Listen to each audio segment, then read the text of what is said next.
molim te da se nadoveže na ovo, jer ovo se tako, ova tvoja priča sa Fanenim i sa Lepetom nadovezuje na njegov život. Na koji način je umra?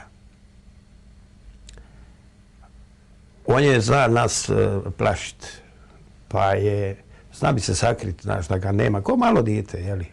Pa bi zna praviti predstavu da ga boli srce, da je predinfarktno stanje, da je... Tako da smo mi sve to znali i bili smo, nikomu nije vjerovao. Toga dana, toga jutra, on je izašao iz kuće u toj Radunici. Sišao je doli u dvor i zaboravio je ključi. Izvaja svoju ženu, Reziku, da mu baci ključi. Ona je došla na prozor, bacila mu je ključe, on se i sagija po ključe i pa. Ona gleda sa prozora i kaže, Zvonko, teatar je po noći, ne po danu. Nemoj mi praviti predstavu, Zvonko, diži se.